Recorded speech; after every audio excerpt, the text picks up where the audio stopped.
नमस्कार, स्वागत है आप सभी का डीडी न्यूज के इस खास बुलेटिन एक्सप्रेस 100 में, जहां हम आपके लिए लेकर आते हैं राजनीति, मनोरंजन, देश, दुनिया, खेल और व्यापार जगत की सभी बड़ी खबरों को एक्सप्रेस यानी कि फटाफट अंदाज में। आपके साथ मैं हूं संध्या शर्मा। तो देखिए खबरें तेज रफ्तार से। प्रधानमंत्री नरेंद्र मोदी आज शाम वीडियो कॉन्फ्रेंसिंग के माध्यम से महाराष्ट्र में 511 प्रमोद महाजन ग्रामीण कौशल्य विकास केंद्रों का शुभारंभ करेंगे। ये केंद्र महाराष्ट्र के 34 ग्रामीण जिलों में स्थापित किए जा रहे हैं। ग्रामीण कौशल्य विकास केंद्र ग्रामीण युवाओं को रोजगार के अवसर प्रदान करने हेतु विभिन्न क्षेत्रों में कौशल विकास प्रशिक्षण कार्यक्रम का आयोजन करेंगे। प्रत्येक केंद्र कम से कम 2 व्यावसायिक पाठ्यक्रमों में लगभग 100 युवाओं को प्रशिक्षित करेगा। यह प्रशिक्षण राष्ट्रीय कौशल विकास परिषद के तहत सूचीबद्ध उद्योग जगत के भागीदारों और एजेंसियों द्वारा प्रदान किया जा रहा है। इन केंद्रों की स्थापना से संबंधित क्षेत्रों को अधिक सक्षम एवं कुशल जनशक्ति विकसित करने की दिशा में महत्वपूर्ण प्रगति हासिल करने में मदद मिलेगी।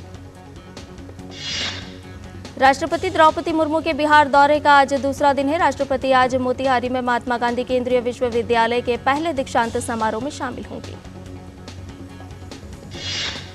राष्ट्रपति पटना में बिहार के पीवीटीजी के सदस्यों के साथ बातचीत करेंगे। वहीं शाम को राष्ट्रपति अखिल भारतीय आयुर्विज्ञान संस्थान एम्स पटना के पहले दीक्षांत समारोह में शामिल होंगे।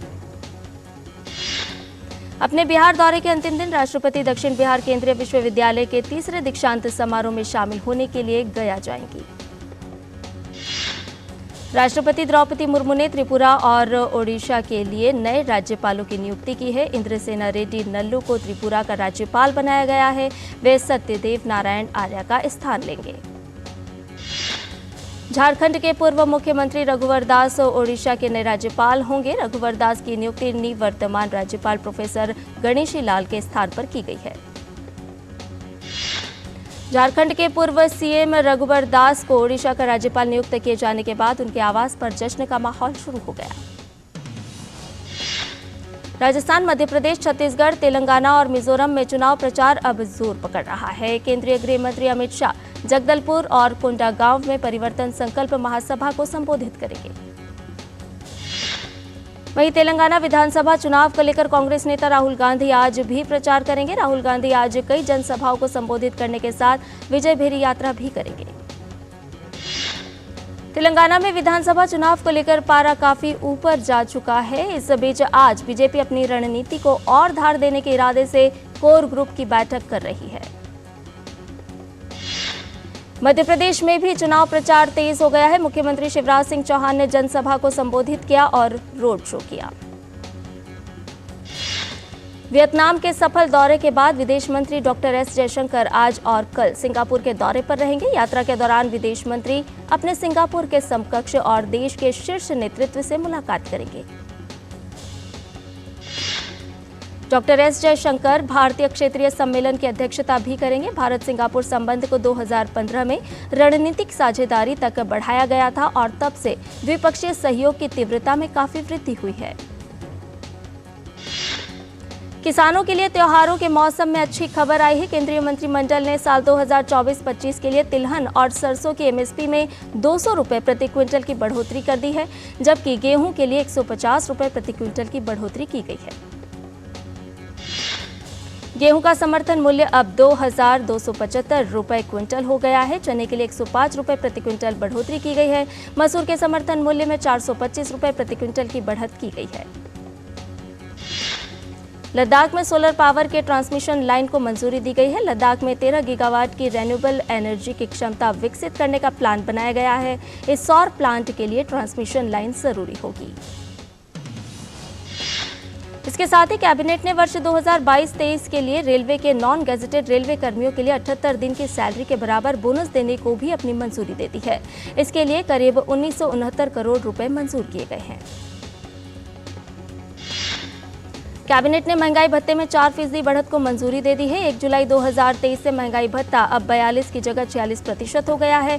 महंगाई भत्ते और राहत में इस बढ़त से सालाना बोझ 12,857 करोड़ बढ़ेगा। इसका फायदा 48.67 करोड़ केंद्रीय कर्मियों और 67.95 लाख पेंशनर्स को होगा। केंद्रीय सड़क परिवहन और राजमार्ग मंत्री नितिन गडकरी आज अमृतसर में देश का सबसे ऊंचा राष्ट्रीय ध्वज फहराएंगे। यह तिरंगा आईसीपी अटारी पर स्थापित किया गया है। देश के इस सबसे ऊंचे तिरंगे की ऊंचाई 418 फुट है। यह तिरंगा पाकिस्तान तक साफ दिखाई देगा। नितिन गडकरी इससे पहले श्री हरमंदिर साहिब में माथा टेकेंगे। केंद्रीय मंत्री हरदीप सिंह पुरी ने बुधवार को the reverse swing colonialism to cooperation किताब का विमोचन किया। ये पुस्तक प्रसार भारती बोर्ड के सदस्य और वरिष्ठ पत्रकार अशोक टंडन द्वारा लिखी गई है। इस किताब में आज़ादी के बाद से ऐतिहासिक घटनाओं और भारत ब्रिटेन संबंधों में आए परिवर्तन के बारे में बताया गया है। केंद्रीय गृह मंत्री अमित शाह ने बुधवार को नई दिल्ली के भारत मंडपम में आयोजित national tribal youth exchange programme में भाग लिया। कार्यक्रम के तहत केंद्रीय गृह मंत्री ने जनजातीय युवाओं से संवाद किया। इस कार्यक्रम में संवैधानिक प्राधिकारियों, वरिष्ठ सरकारी अधिकारियों और खेल उद्योग, कला आदि में असाधारण उपलब्धि हासिल करने वालों और अन्य रोल मॉडल्स को युवाओं के साथ संवाद के लिए आमंत्रित किया जाता है। इस साल national tribal youth exchange programme के तहत 25 ग्रुप्स में युवाओं को देश भर के प्रमुख शहरों और महानगरों के भ्रमण पर ले जाया जा रहा है। रक्षा मंत्री राजनाथ सिंह ने नई दिल्ली में आयोजित सेना कमांडर्स के सम्मेलन में भाग लिया। रक्षा मंत्री ने देश के सर्वाधिक भरोसेमंद और प्रेरक संगठनों में प्रमुख भारतीय सेना में पूरे देश का विश्वास दोहराया। मंत्री राजनाथ सिंह ने हर आवश्यकता के समय नागरिक प्रशासन को सहायता प्रदान करने के अलावा हमारी सीमाओं की रक्षा करने और आतंकवाद से लड़ने में सेना की महत्वपूर्ण भूमिका पर प्रकाश डाला। उत्तरी सीमाओं पर मौजूदा स्थिति के बारे में रक्षा मंत्री ने कहा कि किसी भी आकस्मिक स्थिति से निपटने के लिए सेना पर पूरा भरोसा। उन्होंने कहा कि शांतिपूर्ण समाधान के लिए सभी स्तरों पर चल रही बातचीत जारी रहेगी। आज से कश्मीर घाटी में विस्टाडोम कोच वाली ट्रेनें चलने जा रही हैं। रेल डिवीजन फिरोजपुर द्वारा यात्रियों की मांग और पर्यटकों को आकर्षित करने के उद्देश्य से यह निर्णय लिया गया है। विस्टाडोम कोच वाली ट्रेनों की खासियत यह है कि इन ट्रेनों की छतें पारदर्शी होती हैं, जिसकी वजह से कोच में ही बैठकर पर्यटक घाटी की सुंदरता का आनंद ले सकेंगे। दिल्ली के कीर्ति नगर में एक फर्नीचर की दुकान में आग लग गई। दमकल की करीब 17 गाड़ियों की मदद से आग पर काबू पाया गया। System of air quality and weather forecasting and research यानी कि सफर के मुताबिक दिल्ली में एयर क्वालिटी इंडेक्स AQI मध्यम श्रेणी में है। इजराइल फिलिस्तीन संघर्ष पर एनसीपी प्रमुख शरद पवार के कथित बयान पर असम के मुख्यमंत्री हिमंत बिस्वा शर्मा ने कहा कि लगता है शरद पवार हमास के लिए लड़ने के लिए सुप्रिया सुले को गजा भेजेंगे। मुरादाबाद में डेंगू बुखार का प्रकोप दिन प्रतिदिन बढ़ता जा रहा है। इसी क्रम में बुधवार को बुखार से पीड़ित 14 और मरीजों के डेंगू से संक्रमित होने की पुष्टि हुई। अब तक डेंगू पॉजिटिव मिले लोगों का आंकड़ा 1034 पर पहुंच गया है। नवरात्रि का आज 5वां दिन है। देश के हर कोने में मां दुर्गा के 9 दिन के उत्सव को आस्था और उल्लास के साथ मनाया जा रहा है। दिल्ली में नवरात्रि के 5वें दिन आज सुबह झंडेवालन मंदिर में सुबह की आरती की गई। वहीं मुंबई के मुंबा देवी मंदिर में आज सुबह आरती की गई। आज देवी मां के 5वें स्वरूप स्कंद माता की आराधना का दिन है। मंदिरों में मां के नाम के जयकारे गूंज रहे हैं और घरों में भी इनकी विशेष पूजा की जा रही है। आंध्र प्रदेश के अनाकापल्ली जिले में देवी दुर्गा मल्लेश्वरी को 30 लाख के करेंसी नोटों से सजाया गया। मंदिर प्रशासन ने धनराशि दानदाताओं से एकत्रित की थी। मध्य प्रदेश में भाजपा नेता कैलाश विजयवर्गीय ने नवरात्रि समारोह के दौरान इंदौर के कनकेश्वरी गरबा मैदान में एक भक्ति गीत गाया। और बुलेटिन में फिलहाल रुक रहे एक छोटे से ब्रेक के लिए जल्द हाजिर होंगे। साल बरस और सदी नहीं, एक युग गुजर जाएगा। उम्र न पूछो वंडर की, जब फर्क नजर आएगा। वंडर सीमेंट, फर्क नजर आएगा। मैं क्या जी, सब जानते हैं, जहां दिखे मारियो, अपना समझ के खा लियो। थिंक IIT, थिंक विद्या मंदिर, थिंक IIT, थिंक विद्या मंदिर, थिंक IIT, थिंक विद्या मंदिर। और ब्रेक के बाद एक्सप्रेस 100 में आपका एक बार फिर से स्वागत है। आइए बाकी की खबरों को जान लेते हैं फटाफट अंदाज में। नवरात्र में एक तरफ मंदिरों और घरों में मां दुर्गा की आराधना चल रही है तो वहीं गरबा खेलकर भी उनके प्रति आस्था जताई जा रही है। राजकोट में महिलाओं ने सिर पर अग्नि लेकर गरबा खेला तो देखने वालों की आंखें भी चौंधिया गईं। केंद्रीय मंत्री दर्शना जरदोश सूरत जिमखाना में नवरात्रि आरती में शामिल हुई और गरबा खेला। जीएसटी अधिकारियों ने चालू वित्त वर्ष में अब तक 1.36 लाख करोड़ रुपए की कर चोरी का पता लगाया है। चालू वित्त वर्ष के 6 महीनों के अंदर ही कर चोरी ने पिछले समूचे वित्त वर्ष का आंकड़ा पार कर लिया है। आर्थिक मामलों की समिति ने लद्दाख में 13 गीगावाट नवीकरणीय ऊर्जा परियोजना के लिए अंतर राज्य transmission system green energy corridor चरण 2 परियोजनाओं को मंजूरी दे दी है। इस परियोजना को 2029-30 तक स्थापित करने का लक्ष्य है। इसकी कुल अनुमानित लागत 20,773 करोड़ रुपए से अधिक है। आयकर विभाग ने तमिलनाडु और पुडुचेरी में 2 बड़े व्यापारिक समूहों के खिलाफ छापेमारी के दौरान 32 करोड़ रुपए की नकदी और 28 करोड़ रुपए का सोना जब्त किया है। दोनों समूहों के लगभग 100 परिसरों पर छापेमारी 5 अक्टूबर को शुरू हुई थी। कृषि एवं किसान कल्याण विभाग द्वारा वर्ष 2022-23 के लिए प्रमुख फसलों के उत्पादन का अनुमान जारी किया गया है। जून में समाप्त फसल वर्ष 2022-23 के लिए देश में कुल खाद्यान्न उत्पादन रिकॉर्ड 3,296.87 लाख टन होने का अनुमान है। दूरसंचार नियामक ट्राई ने दूरसंचार विभाग से स्पेक्ट्रम की नीलामी के संबंध में पिछले साल की गई अपनी अनुशंसा पर विचार करने को कहा है। दूरसंचार विभाग में वायरलेस सलाहकार गुलाबचंद ने एक कार्यक्रम में कहा कि सरकार चालू वित्त वर्ष के अंत या अगले वित्त वर्ष की शुरुआत में स्पेक्ट्रम की नीलामी करने की पूरी कोशिश कर रही है। प्राकृतिक आपदा की मार से हिमाचल प्रदेश में पिछले वर्ष की तुलना में इस बार सेब की फसल आधी है। अब तक मंडियों में 1,75 लाख सेब की पेटियां पहुंची है। वर्ष 2022-23 में रेलवे का प्रदर्शन अच्छा रहने पर सरकार ने 11 लाख से ज्यादा रेलवे कर्मचारियों को 78 दिन के वेतन के बराबर बोनस देने की घोषणा की है। इन कर्मचारियों में track maintainer, loco pilot, train के गार्ड, स्टेशन मास्टर, पर्यवेक्षक, तकनीशियन और तकनीशियन सहायक शामिल हैं। केंद्रीय सड़क परिवहन और राजमार्ग मंत्री नितिन गडकरी ने कहा कि भारत की प्रगति के लिए जलमार्गों का विकास महत्वपूर्ण है। एक कार्यक्रम में उन्होंने कहा कि पिछले वित्त वर्ष में देश का माल परिवहन 12 करोड़ 60 लाख टन के सर्वाधिक उच्च स्तर पर पहुंच गया है। भारत सरकार ने गैर बासमती सफेद चावल के निर्यात की अनुमति दे दी है। सरकार नेपाल, कैमरून और मलेशिया समेत 7 देशों को 10,34,800 टन गैर बासमती सफेद चावल निर्यात करेगी।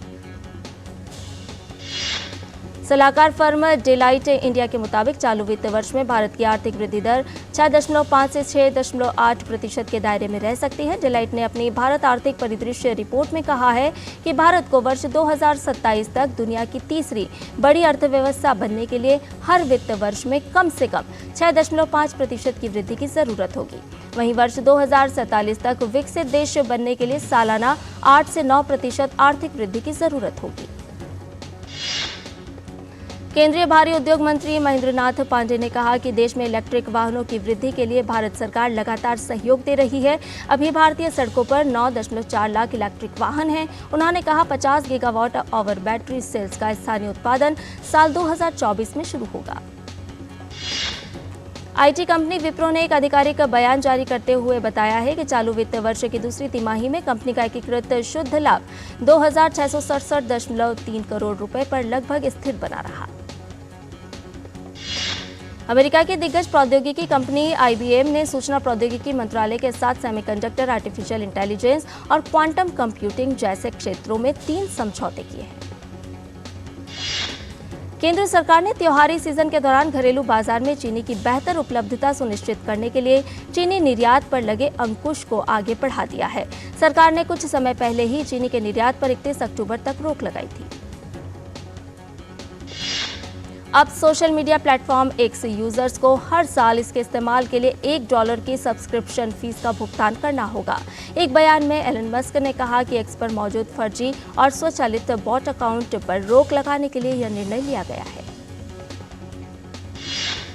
फिलहाल सब्सक्रिप्शन फीस आधारित नॉट ए बॉट फीचर की टेस्टिंग न्यूजीलैंड और फिलीपींस में शुरू की गई है। इजराइल और फिलिस्तीन के लिए अपना समर्थन जाहिर करने एथेंस में नागरिक सड़कों पर उतरे, तो वहीं कुछ लोग इजराइल दूतावास के बाहर झंडे लहराते नजर आए। हमास द्वारा किए गए हमले में मारे गए कथित पीड़ितों की तस्वीरें लिए हुए भी लोगों को देखा गया। गजा में अस्पताल में हुए विस्फोट में सैकड़ों फिलिस्तीनियों की मौत पर रोष व्यक्त करने के लिए कई देशों में प्रदर्शनकारियों ने इजराइल विरोधी रैलियां निकाली। अमेरिका के राष्ट्रपति जो बाइडेन इजराइल का दौरा करने के बाद आज राष्ट्र को संबोधित करेंगे। व्हाइट हाउस ने कहा है कि बाइडेन इजराइल, हमास और रूस यूक्रेन पर देश को संबोधित करेंगे। अमेरिकी राष्ट्रपति जो बाइडेन ने अपने इजराइल दौरे में कहा कि हमास के हमलों से इजराइल बुरी तरह से प्रताड़ित हुआ है। उन्होंने कहा कि इजराइल को गजा में उन लोगों की पीड़ा को दूर करने का अवसर तलाशना चाहिए जिनके पास कोई विकल्प नहीं है। जो बाइडेन ने उन रिपोर्टों को सिरे से खारिज कर दिया है जिसमें यह कहा गया है कि अगर हिजबुल्लाह इजराइल के खिलाफ युद्ध की शुरुआत करता है तो अमेरिकी सेना आतंकवादी समूह से लड़ने में आईडीएफ में शामिल होगी। इसके साथ ही जो बाइडेन ने यह भी कहा कि मिस्र के राष्ट्रपति अब्देल फतह अल सीसी ने मानवीय सहायता के लिए राफा सीमा को खोलने पर सहमति व्यक्त की है। इजराइल के प्रधानमंत्री बेंजामिन नेतन्याहू ने अमेरिकी राष्ट्रपति जो बाइडेन के साथ बातचीत के बाद कहा कि इजराइल गजा में तब तक मानवीय सहायता की अनुमति देता रहेगा जब तक कि हमास के साथ युद्ध समाप्त ना हो जाए। ईरान के राष्ट्रपति इब्राहिम राइसी ने गजा के अस्पताल में हुए विस्फोट को इजराइल द्वारा किया गया हमला बताया। राइसी ने अमेरिका के राष्ट्रपति जो बाइडेन और संयुक्त राज्य अमेरिका पर इजराइल के अपराधों में भागीदार होने का आरोप लगाया। इजराइल हमास युद्ध के बीच गजा पट्टी तक मानवीय सहायता पहुंचाने की अनुमति देने के लिए ब्राजील के एक प्रस्ताव पर संयुक्त राष्ट्र में मतदान किया गया। हालांकि इस प्रस्ताव को मंजूरी नहीं दी जा सकी। संयुक्त राष्ट्र में ब्राजील के राजदूत सर्जियो फ्रैंका डेनिज ने बताया कि प्रस्ताव के पक्ष में 12 वोट पड़े जबकि इसके विरोध में 1 वोट पड़ा। इसके अलावा 2 देश अनुपस्थित रहे। उन्होंने बताया कि परिषद के एक स्थायी सदस्य ने नकारात्मक वोट के कारण ब्राजील के नेतृत्व वाले प्रस्ताव को स्वीकार नहीं किया गया। संयुक्त राष्ट्र में इजराइल के राजदूत गिलाद एरदान ने फिलिस्तीन के आरोपों पर कड़ी प्रतिक्रिया दी। उन्होंने कहा कि बीते कई दशकों के बाद इजराइल पर अब तक का सबसे बर्बर और बड़ा आतंकवादी हमला हुआ है जो अमेरिका में हुए 9/11 से भी बड़ा है। जॉर्जिया राष्ट्रपति सैलोम जोराबिचविली सरकार से हुए मतभेद के बाद महाभियोग से बच गई हैं। राष्ट्रपति सैलोम ने वर्तमान सरकार को रूस समर्थक बताते हुए नाता तोड़ने की बात कही। गजा अस्पताल विस्फोट में सैकड़ों फिलिस्तीनियों के मारे जाने के बाद इस्तांबुल में इजराइल और अमेरिकी वाणिज्य दूतावासों के बाहर विरोध प्रदर्शन किया गया। अस्पताल में विस्फोट के बाद पूरे तुर्की में विरोध प्रदर्शन शुरू हो गया। यह इजराइल हमास युद्ध की गजा में सबसे घातक घटना है। विरोध में रात भर तुर्कों ने फिलिस्तीनी झंडों के साथ मार्च किया। तुर्की के राष्ट्रपति तैयब एर्दोगन ने गजा के अस्पताल में मारे गए फिलिस्तीनियों के लिए बुधवार देर रात तुर्की में 3 दिन के शोक की घोषणा की है। इजरायली और फिलिस्तीनियों दोनों को समर्थन दिखाने के लिए प्रदर्शनकारी एथेंस में सड़कों पर उतर आए। प्रदर्शनकारियों की एक बड़ी भीड़ ने सिटांगमा चौराहे से मार्च निकाला। कुछ लोगों ने इजरायली दूतावास के बाहर झंडे लहराए। फिलिस्तीनी अधिकारियों ने उत्तरी गजा में मंगलवार को हुए विस्फोट के लिए इजरायल को जिम्मेदार ठहराया। इजरायल ने कहा कि विस्फोट फिलिस्तीनी इस्लामिक जिहाद आतंकवादी समूह द्वारा एक असफल रॉकेट प्रक्षेपण के कारण हुआ था। पेंटागन में एक बैठक के दौरान अमेरिकी रक्षा सचिव लॉयड ऑस्टिन और ब्रिटेन के रक्षा मंत्री ग्रांट के बीच चर्चा हुई। दोनों अधिकारियों ने इजरायल पर हमास के हमले और उसके बाद की लड़ाई के बाद आगे की अस्थिरता को रोकने के लिए संपत्ति की तैनाती पर ध्यान केंद्रित किया। चर्चा का विषय रूस और यूक्रेन का युद्ध भी रहा। संयुक्त राष्ट्र में फिलिस्तीनी और इजरायली दूतों ने बुधवार को संयुक्त राष्ट्र सुरक्षा परिषद की आलोचना की, जो गजा में नागरिकों तक सहायता पहुंचाने के लिए विफल रही। साथ ही फिलिस्तीनी और इजरायली बलों के बीच संघर्ष में मानवीय विराम के लिए प्रस्ताव पारित करने में असमर्थ रही। फिलिस्तीनी संयुक्त राष्ट्र राजदूत रियाद मंसूर ने कहा कि जो लोग सोचते हैं कि वे मानवीय तबाही और क्षेत्रीय फैलाव को रोक सकते हैं, जबकि इजराइल फिलिस्तीनियों पर बमबारी और हत्या जारी रखता है। और एक्सप्रेस 100 में फिलहाल रुक रहे एक छोटे से ब्रेक के लिए जल्द हाजिर होंगे। साल बरस और सदी नहीं, एक युग गुजर जाएगा। उम्र न पूछो वंडर की, जब फर्क नजर आएगा। वंडर सीमेंट, फर्क नजर आएगा। मैं क्या जी सब जानते हैं, जहां दिखे मारियो अपना समझ के खा लियो। अर्जुन, एग्जाम्स में you made us really proud. अब आगे क्या सोचा है? पापा, मैंने IIT जाना है और इंजीनियर बनना है। थिंक IIT, थिंक विद्या मंदिर। एक्सप्रेस 100 में आपका एक बार फिर से स्वागत है।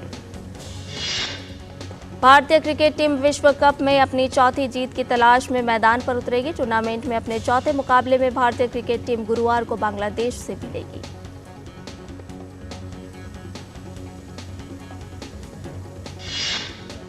क्रिकेट विश्व कप में भारत और बांग्लादेश 4 बार आमने सामने हुए हैं, जिसमें 3 बार भारतीय टीम ने जीत दर्ज की है, जबकि एक जीत बांग्लादेश के नाम रही है। भारतीय टीम के गेंदबाजी कोच पारस म्हाम्रे का कहना है कि विश्व कप में लगातार चौथी जीत का इरादा रखने वाली भारतीय टीम टूर्नामेंट में किसी भी उलटफेर से बचना चाहेगी। भारतीय टीम किसी भी टीम को हल्के में नहीं लेगी। पुणे का MCA क्रिकेट ग्राउंड पहली बार क्रिकेट विश्व कप के मैच की मेजबानी करने जा रहा है। महाराष्ट्र क्रिकेट एसोसिएशन के सचिव शुभेंदु भंडारकर का मानना है कि इस मैच में दर्शकों का भरपूर समर्थन मिलेगा। बांग्लादेश के खिलाफ मैच को लेकर पुणे के प्रशंसकों में जबरदस्त उत्साह है। प्रशंसकों को उम्मीद है कि भारतीय टीम अपनी जीत का सिलसिला इस मैच में भी जारी रखेगी। वनडे विश्व कप के 16वें मैच में न्यूजीलैंड ने अफगानिस्तान को 149 रन से हरा दिया। इस जीत के साथ ही न्यूजीलैंड की टीम अंक तालिका में शीर्ष पर पहुंच गई है। चेन्नई के M.A. चिदम्बरम स्टेडियम में न्यूजीलैंड द्वारा मिले 289 रन के लक्ष्य पीछा करते हुए अफगानिस्तान की टीम 139 रन बनाकर 34वें ओवर में ऑल आउट हो गई और मैच गंवा दिया। इससे पहले टॉस हारकर पहले बल्लेबाजी करते हुए न्यूजीलैंड ने 288 रन का स्कोर बनाया था। न्यूजीलैंड के लिए सबसे ज्यादा 71 रन ग्लेन फिलिप्स ने बनाए। वहीं टॉम लाथम ने 68 रन की पारी खेली। विल यंग 54 रन बनाकर आउट हुए। 2 बार के ओलंपिक पदक विजेता PV सिंधु आज डेनमार्क ओपन के प्री क्वार्टर फाइनल में इंडोनेशियाई खिलाड़ी ग्रेगोरिया मारिस्का तुनजुंग से भिड़ेंगी। वहीं डेनमार्क ओपन के महिला एकल प्री क्वार्टर फाइनल के एक अन्य मैच में भारत की आकर्षि कश्यप थाईलैंड की सोपानिदा से भिड़ेगी। फिल्म लियो के हिंदी वर्जन को सेंसर बोर्ड की ओर से यूए सर्टिफिकेट दिया गया है। फिल्म आज सिनेमाघरों में रिलीज होगी। सलमान खान, कटरीना कैफ और इमरान हाशमी द्वारा अभिनीत फिल्म टाइगर 3 का नया पोस्टर रिलीज कर दिया गया है। फिल्म दिवाली के अवसर पर रिलीज होगी। पंजाबी कॉमेडी फिल्म मौजा ही मौजा 20 अक्टूबर को रिलीज होगी। अमिताभ बच्चन, कृति सेनन और tiger Shroff starrer film Ganpat का नया प्रोमो रिलीज कर दिया गया है। प्रोमो में टाइगर और कृति शानदार एक्शन करते नजर आ रहे हैं। फिल्म गणपत को सेंसर बोर्ड की ओर से यूए सर्टिफिकेट जारी किया गया है। फिल्म निर्माताओं ने एक बयान में इसकी जानकारी दी है। प्रसारण से पहले ही चर्चित show coffee with Karan season 8 सुर्खियों में है। शो से जुड़े सूत्रों के अनुसार अभिनेता सनी देओल और बॉबी देओल कॉफी विद करण के 8वें सीजन में नजर आएंगे। फिल्म 12वीं फेल का टाइटल सॉन्ग रिस्टार्ट रिलीज हो गया है। अहमदाबाद के एक कॉलेज इवेंट के दौरान हजारों छात्रों के बीच रिस्टार्ट गाने को लॉन्च किया गया। मशहूर टीवी शो झलक दिखला जा का प्रोमो रिलीज कर दिया गया है। प्रोमो के जरिए मेकर्स ने दर्शकों को शो में शामिल होने वाले प्रतिभागियों की झलक के अनूठे ढंग से दिखाने की कोशिश की है। भारतीय अभिनेत्री कीर्ति कुल्हारी इंटरनेशनल डेब्यू करने की तैयारी में है। जानकारी के मुताबिक अभिनेत्री सच इज लाइफ नाम की फिल्म में नजर आने वाली है। करीब 40 करोड़ की लागत से बनी multi starrer film thank you for coming को फ्लॉप होता माना जा रहा है। फिल्म अपनी रिलीज के पहले दिन से ही टिकट खिड़की पर दर्शकों के लिए तरस रही है। और एक्सप्रेस न्यूज में फिलहाल इतना ही। हमें दीजिए इजाजत, लेकिन आप देखते रहिए डीडी न्यूज। नमस्कार।